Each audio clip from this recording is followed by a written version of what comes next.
We're back with part 2, and so is Nathan, this time all bloodied, falling out of an upended train and slightly better looking. If you missed our recap of Uncharted Drake's Fortune, you can check that out too, or just keep watching this one. So, how did our hero find himself on a train carriage precariously hanging off the side of a mountain? Well, to answer that question, Uncharted 2 takes us back several months. Nate is hit up by his former associate, Harry Flynn, and Flynn's girlfriend, Chloe Fraser, who want him to help steal a Mongolian oil lamp from a Turkish museum, the significance being that it belonged to Marco Polo and holds the key to his doomed voyage from China in 1292. The gang resolves to find Polo's ships and, of course, his treasure. This is an Uncharted game after all. The plot thickens when Chloe asks ex-beau Nate to bail on Harry with her once they split the loot 3 ways. It's all very sexy and she's voiced by Claudia Black, so Nate can be forgiven. Besides, it turns out the bugger deserves it because as soon as they have the map to Polo's shipwrecked fleet in Borneo, which should lead them to the Sintamani Stone,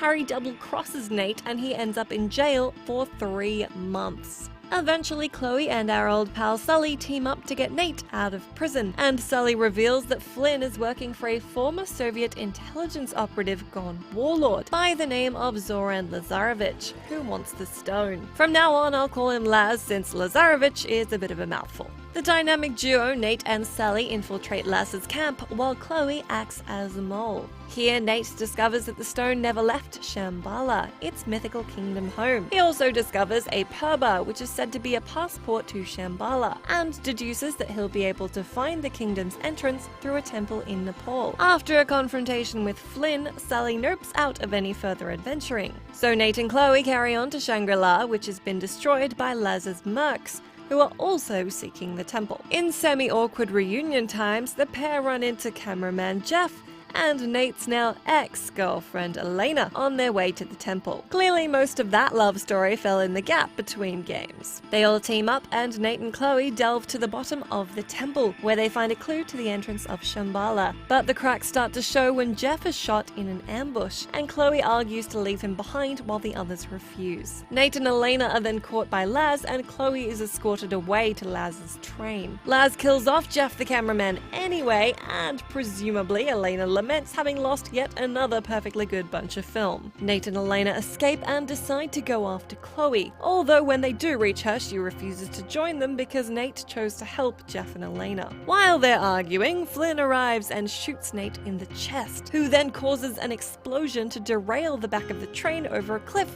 And look at that, we're back at the beginning. That only took like 5 minutes of explaining. Nate escapes the whole falling to his death and or dying in the snow conundrum thanks to a Tibetan villager named Tenzin. Super nice dude Tenzin puts Nate up, gives him warm clothes, and nurses him back to health. Nate meets up with Elena and has a chat with Karl Schaefer, an old German explorer who suggests that Nate and Tenzin uncover the remains of his failed expedition for the stone decades ago. This seems like a sweet idea until it becomes apparent that the ice caves they're searching are full of horned monsters. And Schaefer turns out to be a former SS officer for the Nazis, who resorted to killing his men to protect the world from the Sintamani Stone. Yet another nasty artifact for Nathan to deal with. Nate and Tenzin fight off Laz's men, plus a gigantic tank back at the village. But Schaefer is kidnapped along with the Purba. Elena and Nate pursue Laz and his men to a monastery where they find Schaefer dying. His last request is for Nate to destroy the stone before Laz obtains its power. Nate runs into Chloe and gets himself back one mythical kingdom opening Purba, with which he unlocks the secret entrance to Shambhala. Unluckily, they're caught by Laz, who forces Nate to open the final passage to the kingdom